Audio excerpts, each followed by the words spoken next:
رسول الله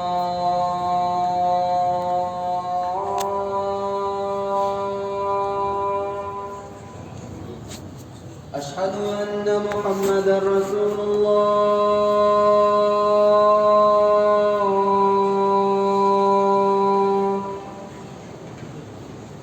حي على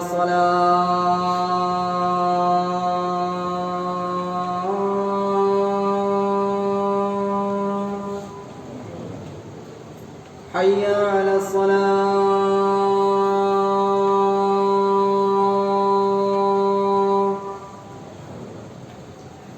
حي على الفلاح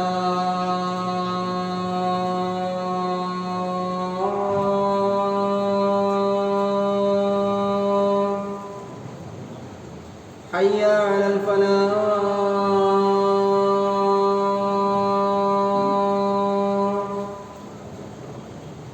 الله أكبر الله أكبر لا إله إلا الله.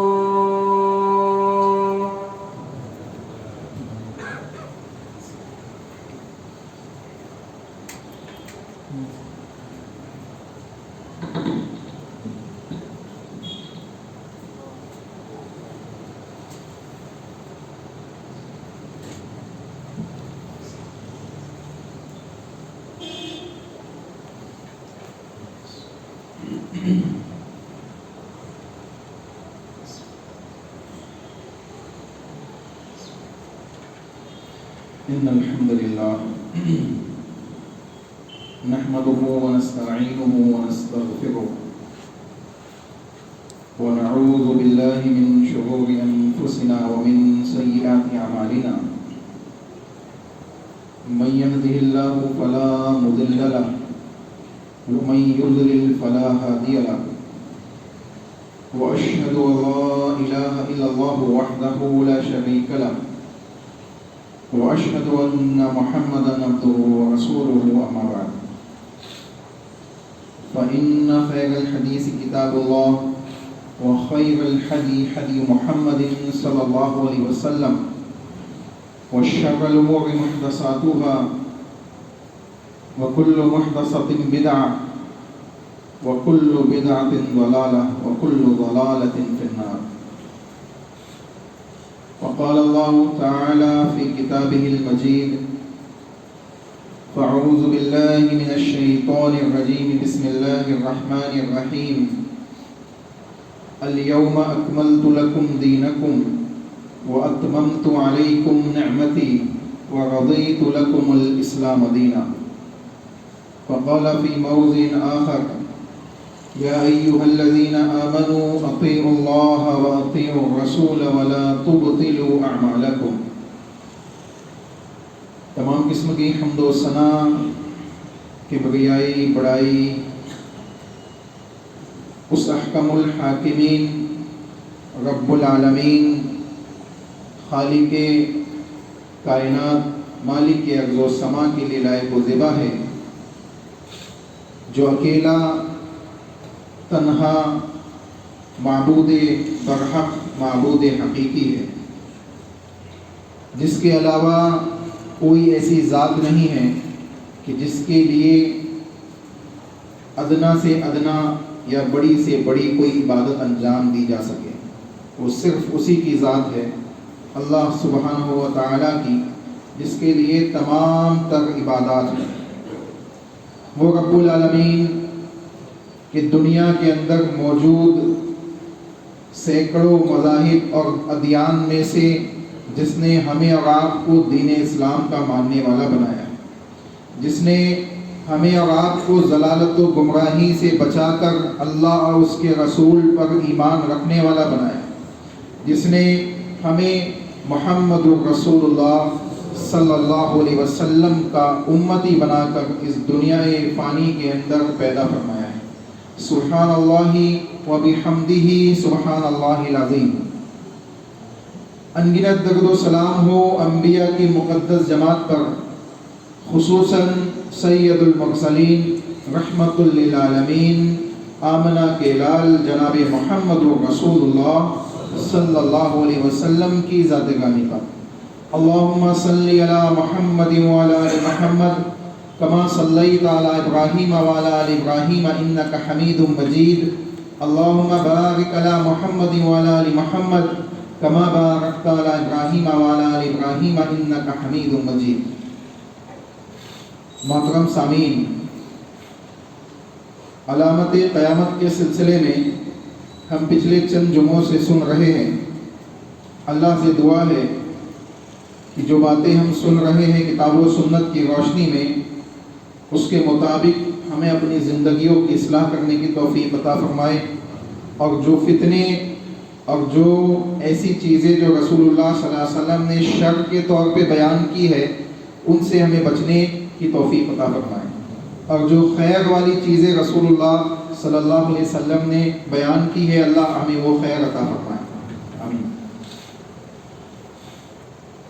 ایک علامت جو حدیث کے اندر بیان کی گئی ہے، ان 6 علامتوں میں سے جو صحیح بخاری کتاب الجزیہ کے اندر امام بخاری نے نقل کیا ہے، حضرت عوف بن مالک رضی اللہ تعالیٰ عنہ کے حوالے سے، حضرت عوف بن مالک رضی اللہ تعالیٰ عنہ کہتے ہیں قال سمعت رسول اللہ صلی اللہ علیہ وسلم، کہ میں نے اللہ کے نبی صلی اللہ علیہ وسلم کو فرماتے ہوئے سنا ہے، آتیت النبی صلی اللہ علیہ وسلم فی غزوۃ تبوک وہو فی قبۃ من ادم، کہتے ہیں کہ میں اللہ کے نبی محمد رسول اللہ صلی اللہ علیہ وسلم کے پاس آیا اور آپ ایک چمڑے کے حجرے کے اندر بیٹھے ہوئے تھے، چمڑے کا جو ٹینٹ ہوتا ہے اس کے اندر اللہ کے نبی صلی اللہ علیہ وسلم خیمے میں بیٹھے ہوئے تھے۔ رسول اللہ کے پاس آئے تو اللہ کے نبی صلی اللہ علیہ وسلم نے ارشاد فرمایا، فقال رسول اللہ صلی اللہ علیہ وسلم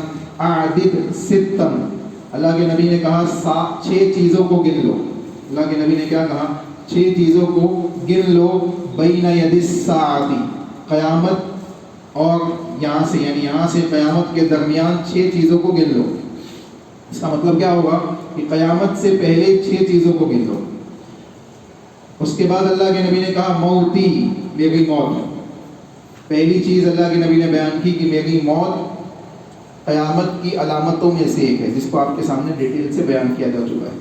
دوسری چیز اللہ کے نبی نے بیان کی ثم فتح بیت المقدس، دوسری چیز رسول اللہ صلی اللہ علیہ وسلم نے بیان کی بیت المقدس کی فتح، جو حضرت عمر بن خطاب رضی اللہ تعالیٰ عنہ کے زمانے میں پیش آئی اور جس کا خلاصہ پچھلے جمعے میں آپ کے سامنے رکھا گیا۔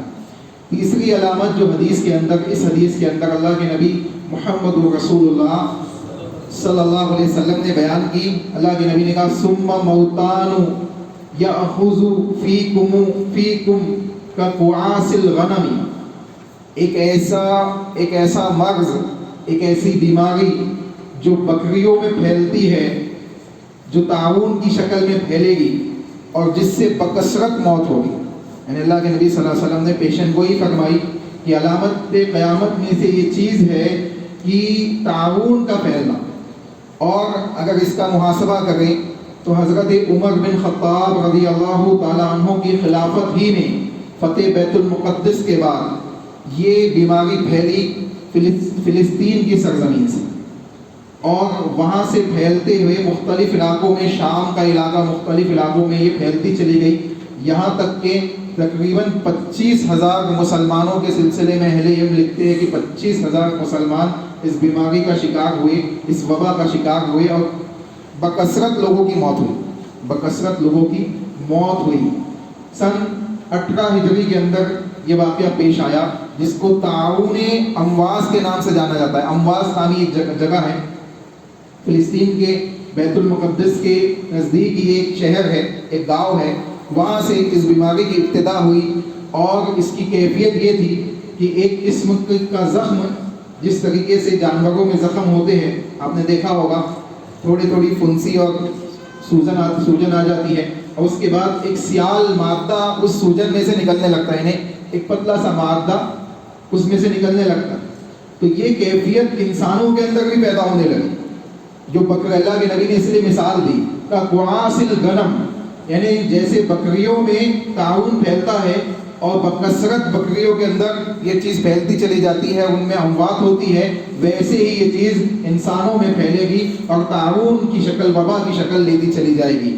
اور اسی میں جلیل القدر کئی صحابہ کا بھی انتقال ہوا، جس میں حضرت ابو عبیدہ بن جرح رضی اللہ تعالیٰ عنہ کی بھی شخصیت ہے کہ ان کو بھی اس مرض کے تحت اس دنیا سے رخصت ہوئی۔ چنانچہ اس سے یہ بات معلوم پڑتی ہے کہ اللہ کے نبی صلی اللہ علیہ وسلم نے تعاون کے سلسلے میں اور اس تعاون امواس کے سلسلے میں پیشن گوئی فرمائی کہ یہ قیامت کی علامتوں میں سے ایک علامت ہے۔ اب دیکھیں، اس سے ایک بات سمجھ لیں، ابھی ہمارے سامنے بھی ایک بیماری اور وبا پھیلی ہوئی، ہم اس کو کرونا وائرس کے نام سے جانتے ہیں، اور اس وبا کے اندر مسلمانوں کی اکثریت کے مختلف نظریات ہیں۔ بعض لوگوں نے یہ سمجھا ہوا ہے کہ جو لوگ اس بیماری سے میں مبتلا ہو کے اس دنیا سے گئے ہیں بڑے گنہگار تھے، بڑے سیاکار تھے، اور ان کو اللہ کا یہ عذاب آیا۔ تو دیکھیں، تعاون کے اندر صحابہ بھی مرے، صحابہ کا بھی انتقال ہوا، صحابہ بھی اس میں مبتلا ہوئے۔ تو کسی بیماری کے اندر مبتلا ہو کے اگر کوئی انسان مرتا ہے تو اس کو یہ نہ کہا جائے کہ اللہ کے عذاب میں مبتلا ہوا، اس کو یہ نہ کہا جائے کہ اللہ کے عذاب میں مبتلا ہوا ہے۔ تو اللہ رب العالمین بعض دفعہ ان بیماریوں کے ذریعے، آپ دیکھیں، بعض عذابات کی شکلیں بھی ایسی بیان کی گئی۔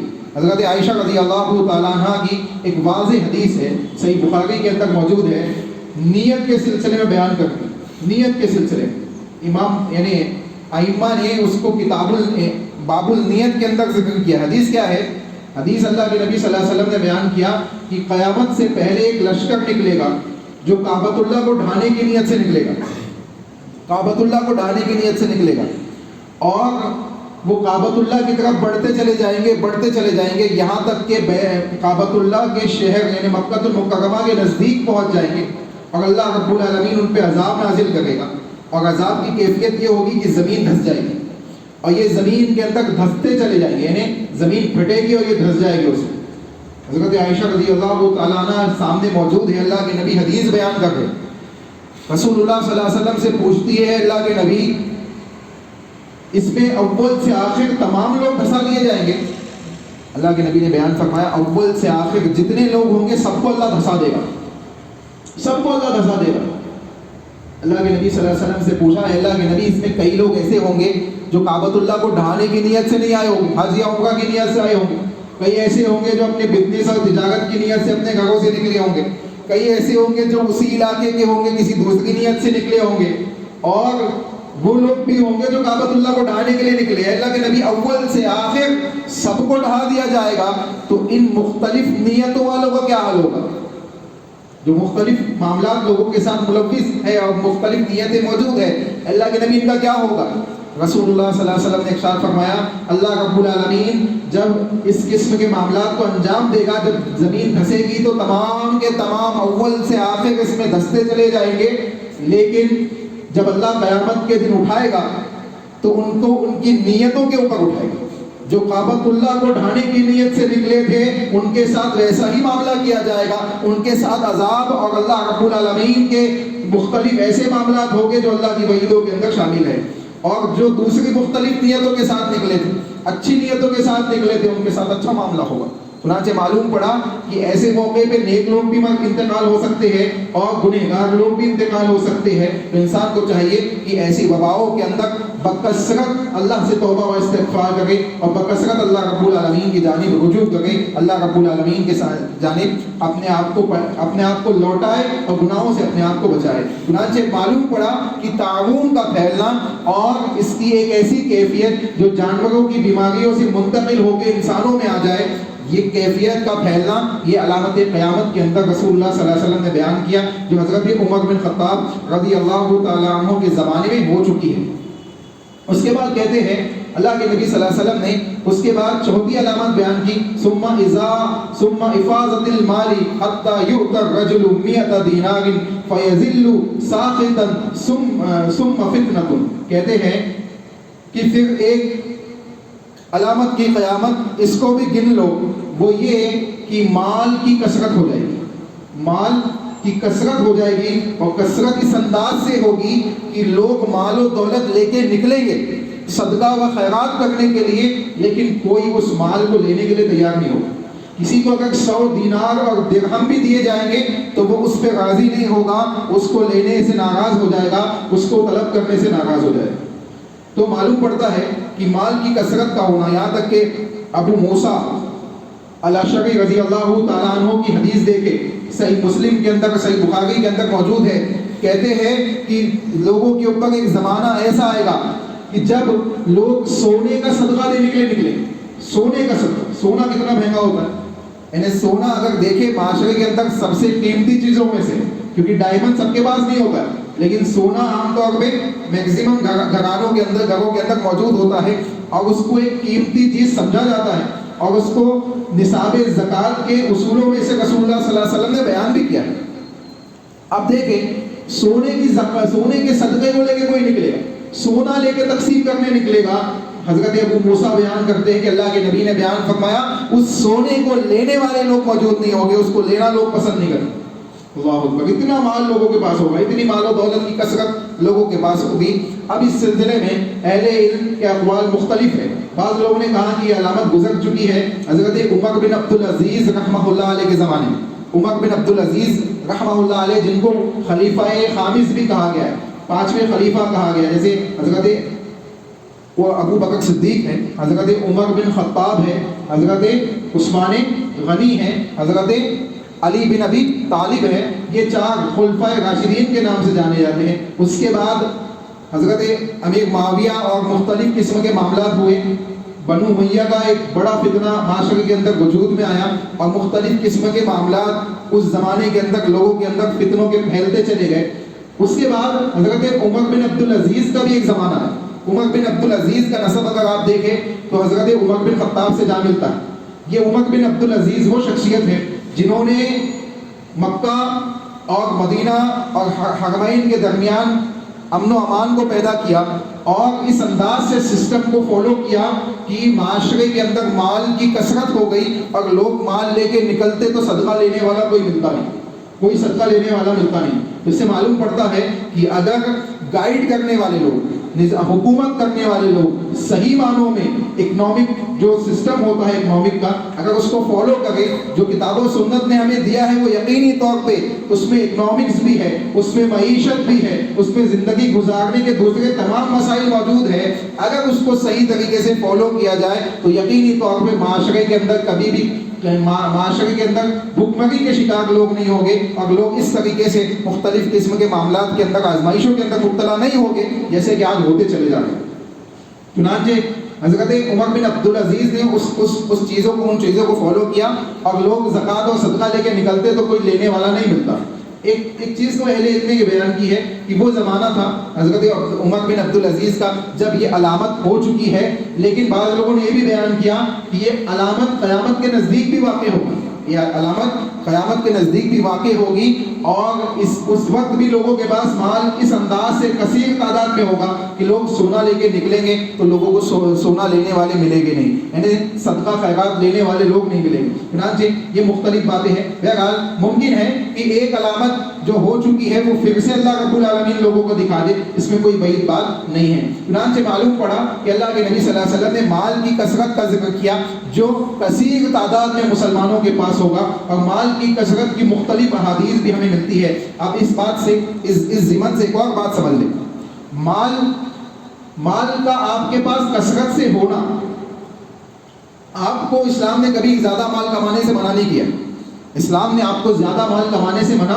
نہیں کیا ہے۔ حضرت عثمان غنی کو دیکھے، حضرت عبد الرحمن بن عوف کو دیکھے، کثرت کے ساتھ مال تھا، لیکن اگر یہ مال آپ کو فتنے میں ڈال دے، یہ مال آپ کو اللہ اس کے رسول کے خلاف کر دے، یہ مال آپ کو اللہ کی عبادات سے غافل کر دے، یہ مال آپ کو متکبر بنا دے، یہ مال آپ کو دنیا کے اندر اس حقیقی آخرت سے دور کر دے اور اس آخرت میں ذلیل کرنے کا ذریعہ بنے، تو یقینی طور پہ یہ مال آپ کے لیے فتنہ ہے۔ اگر یہی مال آپ کے لیے آخرت کو حاصل کرنے کا ذریعہ بنتا ہے، اللہ کی خوشنودی کو حاصل کرنے کا ذریعہ بنتا ہے، اللہ رب العالمین کے تقرب کا حاصل کرنے کا ذریعہ بنتا ہے، مسکین اور فقراء کی مدد کا ذریعہ بنتا ہے تو یقینی طور پہ یہ مال آپ کے لیے فائدے مند ہے. جیسے حضرت عثمان غنی کو اس مال نے فائدہ پہنچایا, عبد الرحمن بن عوف رضی اللہ تعالیٰ عنہ کو فائدہ پہنچایا, دوسرے اجلہ صحابہ جن میں حضرت ابو طلحہ رضی اللہ تعالیٰ عنہ کی شخصیت ہے, جن کے پاس اتنا بڑا باغ ہے کہ مدینہ کے لوگوں کے پاس ویسا باغ موجود نہیں ہے. جب اللہ رب العالمین نے آیت کریمہ نازل کی کہ اللہ رب العالمین لن تنالوا البر حتى تنفقوا مما تحبون, اللہ نے آیت نازل کی کہ جو تم مال صدقہ کرتے ہو وہ نیکی نہیں ہے یہاں تک کہ تم اللہ کے پاس اس مال کو صدقہ کرو جو تمہارا محبوب مال ہو, محبوب ترین مال ہے. حضرت ابو طلحہ اللہ کے نبی صلی اللہ علیہ وسلم کے پاس آئے اور کہنے لگے کہ اللہ کے نبی, کیا اللہ رب العالمین نے اس قسم کی آیت نازل کی ہے؟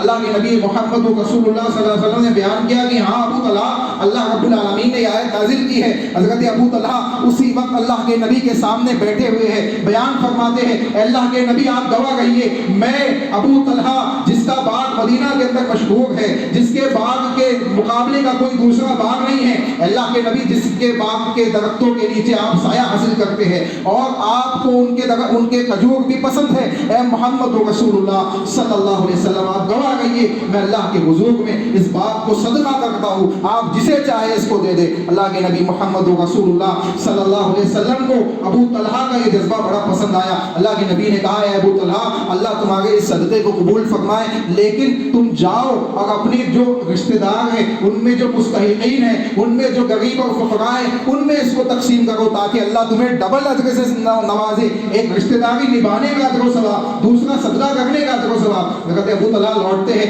اپنی بیوی کو باہر سے آواز دیتے ہیں, باغ کے اندر بھی داخل نہیں ہوتے, باہر سے آواز دیتے ہیں اے میری اہلیہ تم باہر آ جاؤ. کہتے کیا بات ہے؟ کہا میں نے اللہ کے حضور میں اس بات کو صدقہ کر دیا ہے, رسول اللہ صلی اللہ علیہ وسلم کے پاس اس بات کو صدقہ کر دیا ہے, جنت کے بدلے اس بات کو دے دیا ہے. اب اندازہ لگائے یہ وہ چیز تھی جو مال تھا جس کے ذریعے سے صحابہ نے جنت کو حاصل کیا. چنانچہ آج مال ہمارے پاس موجود ہے لیکن وہ مال ہمارے لیے فتنے کی شکل اختیار کر چکا ہے. اس مال کے اندر ہم ایسے ڈوب چکے ہیں کہ ہم نے اس مال ہی کو سب کچھ سمجھ لیا ہے, ہم نے مال و دولت کی کثرت ہی کو سب کچھ سمجھ لیا ہے. حلال طریقے سے آئے تو بھی صحیح ہے, حرام طریقے سے آئے تو بھی صحیح ہے, یعنی کسی طریقے سے آ جائے بس مال آنا چاہیے. تو مال ہی کو ہم نے جب سب کچھ سمجھ لیا ہے تو یہ مال ہمارے لیے یقینی طور پہ دنیا میں نقصان دہ ہوگا, آخرت میں نقصان دہ ہوگا. اگر ہم یہ مان لیں کہ اس مال کے ذریعے اللہ کی خوشنودی کو حاصل کرنا ہے, اللہ کو راضی کرنا ہے, اللہ رب العالمین کے راستے کے لیے, اپنی آنے والی آخرت کے لیے صدقہ جاریہ کرنا ہے, ایسے ذرائع پیدا کرنا ہے کہ کل موت کے بعد بھی یہ مال مجھے فائدہ پہنچاتے رہے, یہ موت کے بعد بھی مجھے اس سے فائدہ ہوتے رہے. اب اندازہ لگائے اللہ کے نبی محمد رسول اللہ صلی اللہ علیہ وسلم نے حضرت عثمان غنی رضی اللہ تعالیٰ عنہ کے سامنے, اور دوسرے صحابہ بھی موجود تھے, سب کے سامنے کہا اس یہودی کے کنویں کو خرید کر جو صدقہ کرے اس کے لیے جنت کی بشارت ہے. اللہ کے نبی صلی اللہ علیہ وسلم کے صحابی بڑے آگے, حضرت عثمان غنی بڑے, اس یہودی سے انہیں اس کنویں کے سلسلے میں مطالبہ کیا, وہ نہیں مانا اور اپنی محبوب ترین چیز کو عطا کر دیا, کنواں لے لیا, اللہ کے نبی کے پاس جا کے وقف کر دیا. آج اس کنویں کے ذریعے مختلف گاؤں کے اندر, مختلف سٹیز کے اندر سعودی گورنمنٹ پانی آج بھی پہنچاتی ہے. آپ سوچیں 1450 سال بعد بھی اس کنویں کے پانی کے ذریعے حضرت عثمان غنی کو فائدہ پہنچ رہا ہے کہ نہیں پہنچ رہا؟ اللہ رب العالمین اس نیکی کو حضرت عثمان غنی کے کھاتے میں ڈالے گا کہ نہیں ڈالے گا؟ یقینی طور پہ ڈالے گا. تو اگر آپ بھی ایسا کوئی درخت لگا جائے جو آپ کو موت کے بعد بھی فائدہ پہنچائے تو یقینی طور پہ آپ کو وہ موت کے بعد آپ کے لیے صدقہ جاریہ ہوگا, آپ کے لیے آنے والی آخرت کے انتظام کا ذریعہ ہوگا, آپ کے نامہ اعمال میں نیکیوں کے اضافے کا ذریعہ ہوگا. چنانچہ رسول اللہ صلی اللہ علیہ وسلم نے بیان کیا کہ مال کی کثرت ہوگی لیکن مال لینے والا کوئی موجود نہیں ہوگا. اس سے معلوم پڑتا ہے کہ مال کی کثرت اپنی جگہ ہے, لیکن اگر مال حقیقت میں انسان کے لیے مال فتنہ کہاں ہوتا ہے؟ جہاں وہ اس کو ایسا غافل کر دے کہ وہ اللہ سے دور ہو جائے, اس کے فرامین سے دور ہو جائے, متکبر ہو جائے, تکبر اس کے اندر آ جائے. اس قسم کے معاملات جب پیدا ہوتے ہیں تو وہ یہ مال اس کے لیے نقصان دہ ہوتا ہے. اس کے بعد رسول اللہ صلی اللہ علیہ وسلم نے ارشاد فرمایا, پانچویں علامت جو اس حدیث میں اللہ کے نبی نے بیان کی, اللہ کے نبی محمد رسول اللہ صلی اللہ علیہ وسلم نے ارشاد فرمایا ثم فتنۃ لا بیتی بیت من العرب الا دخلته ثم حدیۃ تکون بینکم وبین بنی الاصفر. اللہ کے نبی نے بیان فرمایا ایک فتنہ اسٹارٹ ہوا, ایک فتنے کی ابتدا ہوگی جو عرب کے تمام گھرانوں میں کے اندر داخل ہوتا چلا جائے گا، تمام گھرانوں کے اندر داخل ہو جائے گا، کوئی گھر نہیں بچے گا جہاں فتنہ داخل نہ۔ یہ وہ زمانہ تھا جو بنو امیہ کے زمانے کے نام سے جانا جاتا ہے۔ اس میں آپ دیکھیں تو مختلف انداز سے اختلافات اتنے بڑے، فتنے اتنے بڑے کہ یہاں تک کہ دسترخوانوں کے نیچے لوگوں کو ذبح کر دیا گیا اور ان کی لاشوں کے اوپر لوگوں نے کھانے تک کھائے۔ اس قسم کے الفاظ کے ساتھ تاریخ اسلام کی کتابوں کے اندر آپ مطالعہ کریں، بنو امیہ کے زمانے کو مطالعہ کریں تو آپ کو معلوم پڑے گا کہ کس انداز سے لوگوں کے درمیان عہدے کی اور لوگوں کے درمیان منصب کو حاصل کرنے کی لالچ پیدا ہو گئی اور فتنے ان کے گھروں کے اندر تک داخل ہو گئے۔ چنانچہ اسی کے سلسلے میں اہل علم بیان کرتے ہیں کہ اس فتنے سے مراد کہ عرب کے تمام گھرانوں کے اندر فتنے داخل ہو جائیں گے، بنو امیہ کا زمانہ مراد ہے۔ اس سے اہل علم اسی چیز کو بیان کرتے ہیں۔ اس کے بعد بیان کرتے ہیں اللہ کے نبی محمد رسول اللہ صلی اللہ علیہ وسلم نے بیان فرمایا ثم حدیۃ تکون بینکم وبین بنی اسفر، اور ایک ایسا معاملہ پیش آئے گا، یعنی ایک بڑی جنگ ہوگی مسلمانوں اور رومیوں کے درمیان، رومی یعنی نصرانیوں کے درمیان، عیسائیوں کے درمیان، اور اس کے سلسلے میں اہل علم نے بیان کیا کہ یہ قیامت سے نزدیک ہوگی۔ اور یہ پہلے تو یہ معاملہ ایسا ہوگا کہ عیسائی اور مسلمان مل کے ایک دوسری قوم سے فتح حاصل کریں، اور جب فتح حاصل ہوگی تو اس فتح یابی کے بعد ان دونوں کے درمیان اختلاف ہو جائے گا۔ ایک عیسائی شخص کھڑا ہوگا اور وہ سلیب اٹھائے گا اور سلیب اٹھا کے کہے گا کہ سلیب کی فتح ہو گئی، کراس جو ہوتا ہے اس کو اٹھا کے کہے گا اس کی فتح ہو گئی۔ اس پہ ایک مسلمان کو غیرت آئے گی اور وہ اس کو قتل کر دے گا۔ اس کے بعد مسلمانوں اور عیسائیوں کے درمیان معاملہ پیش آ جائے گا۔ یہ مختلف روایتیں ہیں جو اہل علم نے بیان کی ہے۔ بہرحال یہاں جو اللہ کے نبی نے بیان کیا کہ ان دونوں کے درمیان ایک جنگ ہوگی، ایک بڑی جنگ ہوگی، اور اس جنگ کی کیفیت رسول اللہ صلی اللہ علیہ وسلم نے بیان کی فَيَأْتُونَ تَحْتَ السَّمَانِينَ غَایَةٌ تحت کل غایت اثنا عشر الفا، اللہ کے نبی نے کہا کہ 80 جھنڈے ہوں گے، نصرانیوں کے کتنے جھنڈے ہوں گے؟ 80، اور ہر جھنڈے کے نیچے 20 ہزار لوگ ہوں گے، یعنی ایک بڑی تعداد میں لوگ موجود ہوں گے۔ چنانچہ رسول اللہ صلی اللہ علیہ وسلم نے اس جنگ کے سلسلے میں بیان کیا کہ ایک ایسی جنگ ہوگی جو نصرانی اور مسلمانوں کے درمیان ہوگی اور اس قسم کے معاملات پیش آئیں گے۔ یہ قیامت کے بالکل نزدیک کا معاملہ ہے جس کو اہل علم نے بیان کیا کہ قیامت کے نزدیک یہ چیز پیش آئے گی۔ چنانچہ یہ 6 علامتیں جو رسول اللہ صلی اللہ علیہ وسلم نے صحیح بخاری کی کتاب الجزیہ کے اندر جو حدیث ہے اس میں بیان کی، اس سے معلوم پڑتا ہے یہ چیزیں علامت قیامت میں سے ہے۔ اب انسان کو چاہیے کہ اگر ایسا کوئی معاملہ پیش آتا ہے جس میں فتنہ موجود ہے تو اس سے اپنے آپ کو بچانے کی کوشش کرے، اپنے ایمان اور عمل کی حفاظت کرے، اپنے اہل و عیال کی حفاظت کرے، اور ایسا کوئی معاملہ جس میں خیر موجود ہے، جس میں اللہ اس کے رسول نے خیر کی چیز بیان کی ہے، بھلائی کی چیز بیان کی ہے، تو اس کی طرف لپکنے اور اس کی طرف بڑھنے کی کوشش کرے، اس کو حاصل کرنے کی کوشش کرے۔ یہی اس کے لیے دنیا و آخرت میں کامیابی کا ذریعہ ہے۔ چنانچہ معلوم پڑا کہ انسان کو ان تمام ان چیزوں سے جن کو فتنے کے طور پہ، علامت قیامت کے طور پہ اور معاشرے کے اندر فساد کے طور پہ رسول اللہ صلی اللہ علیہ وسلم نے بیان کیا ہے، انسان اور مومن کو خصوصی طور پہ چاہیے کہ وہ ان تمام چیزوں سے اپنی حفاظت کرے۔ اللہ سے دعا ہے کہ اللہ ہمیں صحیح معنوں میں ان باتوں کو سمجھنے کی توفیق عطا فرمائے، اللہ اس کے رسول کے فرامین کو اپنی زندگی کا لاہ عمل بنانے کی توفیق عطا فرمائے، فہم صحابہ اور منہج صحابہ کو اپنانے کی توفیق عطا فرمائے، صحابہ کی اہمیت اور فضیلت کو سمجھنے کی توفیق عطا فرمائے، رسول اللہ صلی اللہ علیہ وسلم کی احادیث کا مطالعہ کرنے کی توفیق عطا فرمائے، رسول اللہ صلی اللہ علیہ وسلم کے اوپر نازل کردہ کتاب اللہ کی تفاسیر اور اس کے ترجمے کو پڑھنے اور سمجھنے کی توفیق عطا فرمائے، اس کے لیے ان کتابوں سنت کے لیے اپنے اوقات کو خالی کرنے کی توفیق عطا فرمائے، علم کتاب و سنت کا علم حاصل کرنے کی توفیق عطا فرمائے، تاکہ آنے والے مختلف فتنوں سے ہم اپنے اور اپنے اہل و عیال کو بچا سکے۔ اے اللہ ہم گنہگار ہیں، خطا کار ہیں، ہمارے گناہوں کو معاف فرما، ہماری غلطیوں کو معاف فرما، ہمارے خطاؤں کو معاف فرما، جو ہم سے تنہائیوں میں ہوئی ہے اللہ انہیں معاف فرما، اے اللہ جو مجمع عام میں ہوئی ہے انہیں معاف فرما، اے اللہ جن گناہوں کو ہم جانتے ہیں انہیں معاف فرما، اے اللہ جن گناہوں کو ہم نہیں جانتے انہیں بھی معاف فرما، اے اللہ تو سب چیزوں کو جاننے والا ہے، تو علام الغیوب ہے، اے اللہ ہم تجھ سے اپنے گناہوں کی معافی تلافی چاہتے ہیں، ہم توبۃ النصوحہ کرتے ہیں، اے اللہ ہمیں رجوع الی اللہ کی توفیق عطا فرما، ہمارے گناہوں کو معاف فرما۔ اے اللہ ہمارے نامہ اعمال کو جب نامہ اعمال تقسیم ہو تو ہمیں سیدھے ہاتھ میں عطا فرما. اے اللہ ہمیں سیدھے ہاتھ والوں میں شامل فرما. اے اللہ ہمیں سیدھے ہاتھ والوں میں شامل فرما. اے اللہ جب اس دنیا سے رخصت ہو تو لا الہ الا اللہ محمد رسول اللہ کی گواہی دیتے ہوئے رخصت ہو. اے اللہ جب ہم اس دنیا سے رخصت ہو تو لا الہ الا اللہ کی گواہی دیتے ہوئے رخصت ہو. اے اللہ جب ہم اس دنیا سے رخصت ہو تو تجھے راضی کر چکے ہو.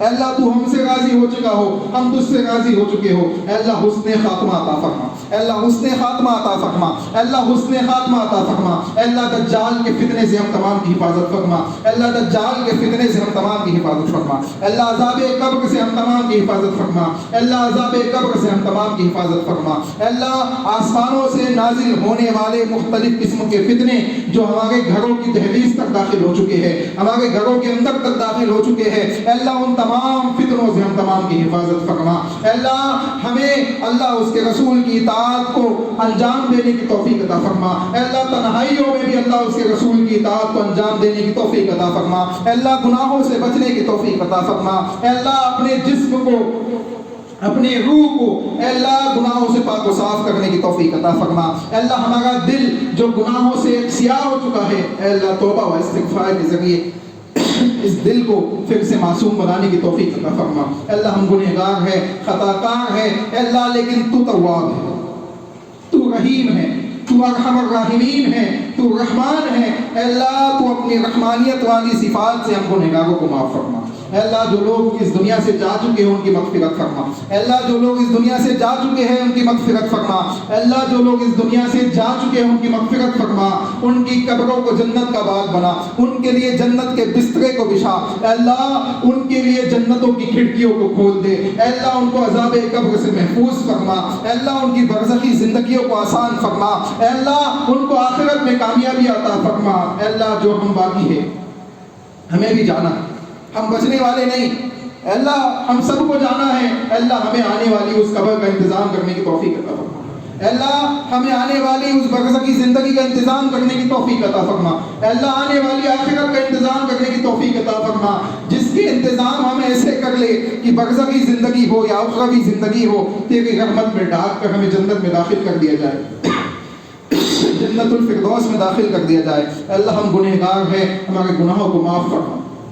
اے اللہ ہمیں اپنی زندگیوں کی اصلاح کرنے کی توفیق عطا فرما. اے اللہ ہمیں اپنی زندگیوں کی اصلاح کرنے کی توفیق عطا فرما. اے اللہ اللہ اس کے رسول کی اطاعت کے ساتھ اپنی زندگیوں کی اصلاح کرنے کی توفیق عطا فرما. اے اللہ صحابہ کے منہج اور عقائد کو اپنانے کی توفیق عطا فرما. اے اللہ ہمیں صحیح معنوں میں کتاب و سنت کا فہم سمجھ عطا کرنا. اے اللہ ہمیں اس کو سمجھنے کی توفیق عطا فرما. اے اللہ ہم گنہگار ہیں, ہمیں نمازوں کا پابند بنا. اے اللہ ہمیں نمازوں کا پابند بنا. اے اللہ ہمیں نمازوں کی پابندیاں کرنے کی توفیق عطا فرما. اے اللہ ہمیں نمازوں کی پابندیاں کرنے کی توفیق عطا فرما. اے اللہ ہماری مسجدوں کی حفاظت فرما. اے اللہ ہماری مسجدوں کی حفاظت فرما. اے اللہ اس سے بلند ہونے والی نداؤں کی حفاظت فرما. اے اللہ اس میں خدمات کو انجام دینے والے خادمین کی حفاظت فرما. اے اللہ اس کے ذمہ داران کی حفاظت فرما. اے اللہ ان سب کو اس میں ادا کرنے والے مصلیان کی جو نمازوں کو ادا کرتے ہیں, ثوابات کرتے ہیں, اے اللہ ان کی حفاظت فرما. اے اللہ ان سب کو دنیا و آخرت میں کامیابی عطا فرما. اے اللہ ان سب کو دنیا و آخرت میں کامیابی عطا فرما. اے اللہ یہ مسجدیں تیرے گھر ہے زمین پہ. اے اللہ ہمارا ایمان اور عمل ایسا نہیں کہ ہم اس کی حفاظت کر سکے. اے اللہ ہم تجھ سے دعا کرتے ہیں کہ ہندوستان کی سرزمین کے اوپر جہاں جہاں یہ گھر موجود ہے, جہاں جہاں یہ مسجدیں موجود ہیں, اے اللہ ظالموں کے ظلم و ستم سے ان مسجدوں کی حفاظت فرما. اے اللہ ان مسجدوں کی حفاظت فرما. اے اللہ ان کی میناروں کی حفاظت فرما. اے اللہ مختلف قسم سے جو ان کے اوپر فتنے ٹوٹ پڑے ہیں, اے اللہ ان فتنوں سے ان مسجدوں کو محفوظ فرما. ان سے بلند ہونے والی نداؤں کو, اذانوں کی حفاظت فرما. اے اللہ ہم گنہگار ہیں, ہمارے اعمال ایسے نہیں کہ ہم ان کی حفاظت کر سکے. اے اللہ تو اپنی طاقت و قوت سے, اپنی صفات سے ہم تجھ سے سوال کرتے ہیں کہ تو ان کی حفاظت فرما. اے اللہ ہمارے گناہوں کو معاف فرما, ہمیں رجوع الی اللہ کرنے کی توفیق عطا فرما. اے اللہ ٹوٹے پھوٹے انداز میں جو ہم نے تجھ سے دعائیں مانگی ہیں, اے اللہ ہم تجھی سے مانگتے ہیں اور تجھی سے دعا کرتے ہیں کہ تو ان کو قبول فرما. اے اللہ ہماری ان دعاؤں کو قبول فرما. آمین. ربنا تقبل منا انک انت السمیع العلیم وتب علینا انک انت التواب الرحیم برحمتک یا ارحم الراحمین. ایک چیز یہاں بیان کر دوں کہ جب امام دو خطبوں کے درمیان ممبر پہ بیٹھتا ہے تو یہ وقت بڑا اہم ہوتا ہے, دعا مانگنے کا وقت ہوتا ہے. تو آپ لوگ دعا مانگا کیجیے اس وقت. تھوڑی سی بھی دعا اگر مانگ سکتے تو مانگیں.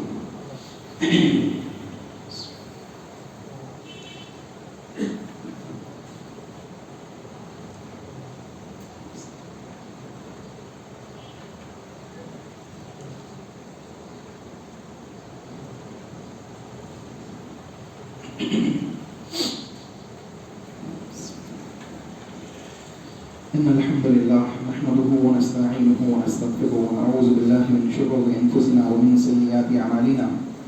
من يهده الله فلا مضل له ومن يضلل فلا هادي له وأشهد أن لا إله إلا الله وحده لا شريك له وأشهد أن محمدا عبده ورسوله. أما بعد فأعوذ بالله من الشيطان الرجيم. بسم الله الرحمن الرحيم.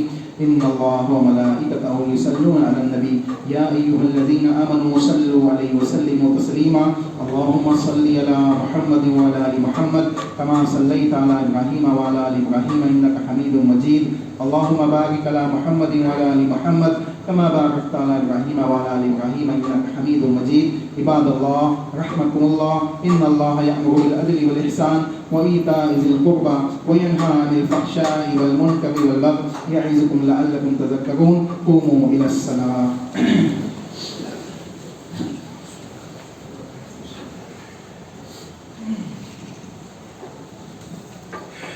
الله أكبر الله أكبر. أشهد أن لا إله إلا الله. أشهد أن محمدا رسول الله. حي على الصلاة حي على الفلاح قد قامت الصلاة قد قامت الصلاة. الله أكبر الله أكبر.